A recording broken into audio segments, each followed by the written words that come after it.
Good morning everyone, কেমন আছো তোমরা সবাই? আশা করি ভালো আছো, আমিও ভালো আছি। আর আজকে হলো বুধবার, সকাল এখন 8:30 বাজে, আর আমি চলে এসেছি রান্নাঘরে চা করতে। এই যে চা হচ্ছে। এখন থেকে আমি আমার একটা নতুন ভিডিও স্টার্ট করে দিলাম। আর রোজকার সকালের যে ওয়েদার থাকে, আজকেও মেঘলা না, সরি, কুয়াশা, প্রচণ্ড কুয়াশা। তারপরে হয়তো 11টা-12টার দিকে রোদ্দুর উঠতে পারে। হ্যাঁ, তো যাই হোক, এখন উঠলাম, উঠে চাটা খেলাম। খেলাম না, সরি, চা হচ্ছে, আমি আর মা খাবো। বাবা গেছে বাড়ি আজকে, এই ঠান্ডার মধ্যে বাড়ি গেছে। আর গোল তো স্কুলে গেছে, তো আমি মা শোয়া গেছি। তো চা খাবো, খেয়ে তারপরে কাজে হাত দেবো। গরম গরম 1 কাপ চা না খেলে সকালবেলা যেন দিনটাই শুরু হয় না, আর তার মধ্যে এই ঠান্ডা, ওরে বাবা। তো যাই হোক, চলো চাটা বানিয়ে নিয়ে খাওয়া দাওয়া করে তারপর আবার আসছি। আজকে আমরা এই ঘরের মধ্যে বসে চা খাচ্ছি। এই যে সোহাগ দেখো বিস্কিট খাচ্ছে, আর ওই হচ্ছে এই টোস্ট বিস্কিটগুলো সোহাগ অনেকগুলো খেয়ে নিল। আর খাস না, আর ওকে মনে হচ্ছে সেই পাহাড়ের দেশের বাচ্চারা যেরকম হয় না, তেমনই করে লাগছে। গুড মর্নিং বল। গুডম।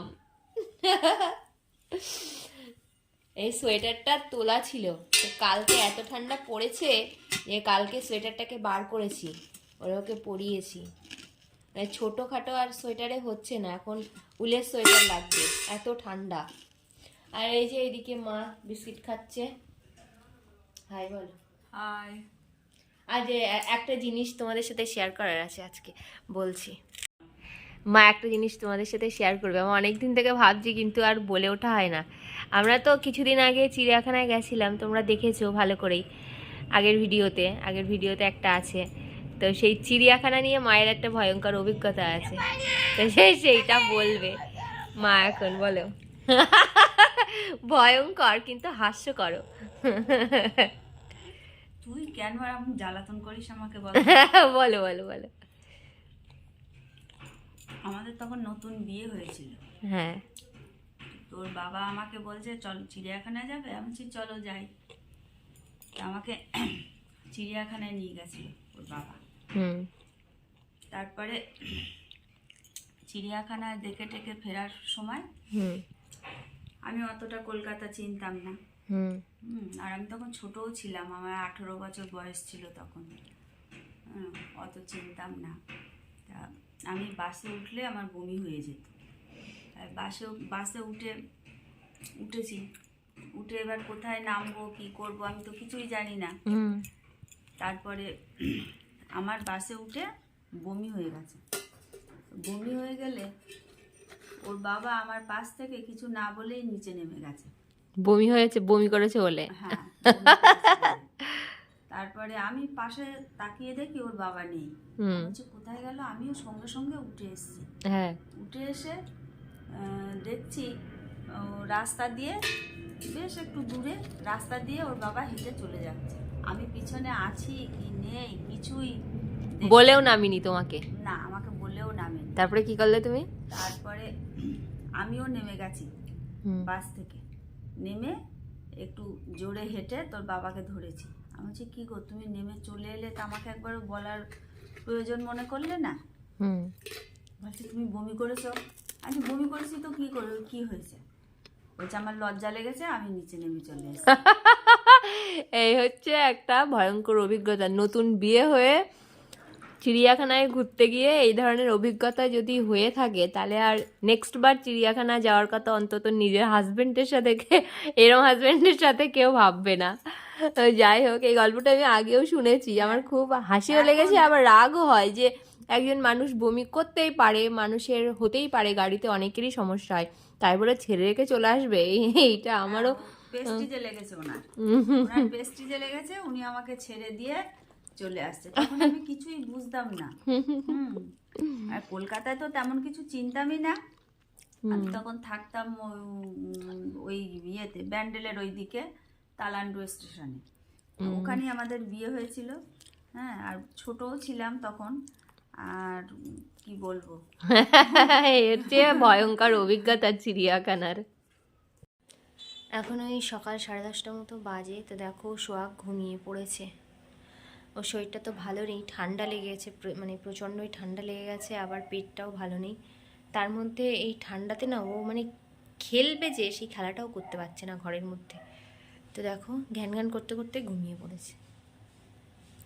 আর আজকে যেন একদমই হাত পা চলছে না, একটুখানি রোদ্দুর ওঠা ওঠা মতো হয়েছিল, আবার দেখি যেকার সেই মেঘলা, কোনো রকমে ঘর দুয়ারটা ঝাড় দিলাম। এবার একটু দেখি ও মুছে স্নান করে পুজোটা দিতে হবে। আর মেশিনে অনেকগুলো জামা কাপড় জমে গেছিলো, না কাচলেও হচ্ছিল না, বিশেষ করে সোহাগের জিনিস। আমাদের তো বড়দের ঠিক আছে না কাচলেও চলে যায়, কিন্তু ওরটা তো আর না কাচলে হয় না।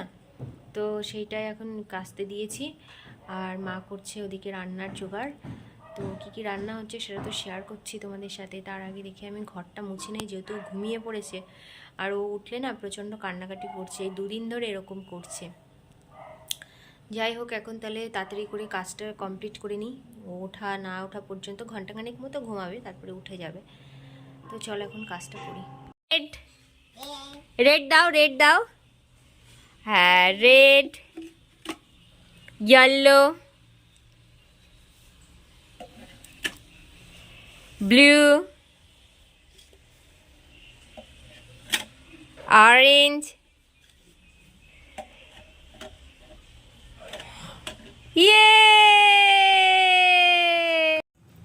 এদিকে দেখো রান্না হচ্ছে ডাল, পাতলা করে মুসুরির ডাল, আর এই ভাত হচ্ছে। আর কি করেছো?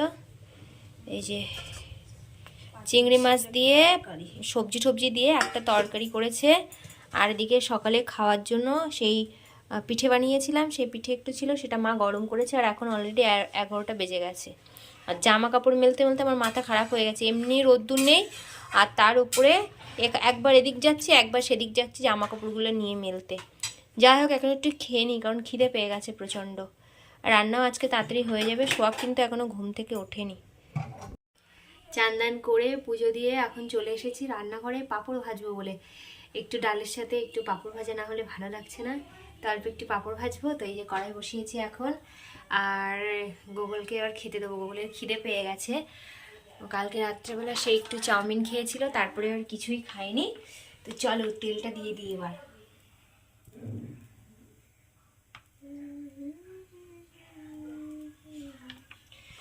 পাঁপড় ভাজার জন্য বেশি তেল লাগবে না, অল্পই হয়ে যাবে। পাঁপড়টা কোথায় দেখি,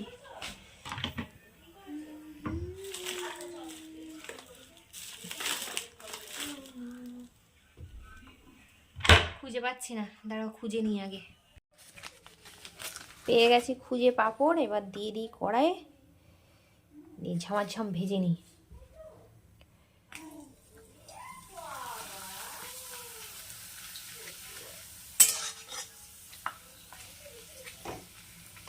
পাঁপড় ভাজা শুধু শুধু খেতেও ভালো লাগে।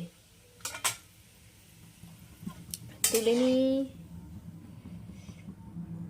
দেখছো কত বড় হয়েছে একটুখানি পাঁপড়। চলো সব কটা ভেজে নিয়ে গোলকে খেতে দিয়ে দিই। এখন বেজে গেছে 8টা, আর এখন দেখো রান্নাঘরে আমি চলে এসেছি। আর আজকে বানাবো খিচুড়ি।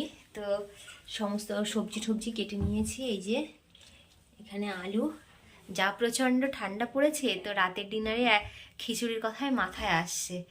তো ভাবছি খিচুড়ি একটু বেগুনি বানাবো। তো চলো স্টার্ট করে দিই, অলরেডি 8টা বেজে গেছে, তাড়াতাড়ি করতে হবে, বলে আবার কালকে স্কুল আছে। তো চলো শুরু করে দিই। দেখো এখন খেতে বসে গেছি, সাথে একটু বেগুনি আর ডিম ভাজা করে নিয়েছিলাম, আর ধোয়া ওটা গরম খিচুড়ি। এদিকে গোগল খাচ্ছে, আর আমের চাটনিও কিন্তু ছিল। আর ওদিকে খাচ্ছে গুনু, লজ্জা পাচ্ছিল ওর সামনে ক্যামেরা ধরেছি বলে। যাই হোক, আজকের ভিডিওটা এই পর্যন্তই রাখছি। যদি ভালো লাগে অবশ্যই লাইক কমেন্ট শেয়ার করো। টাটা।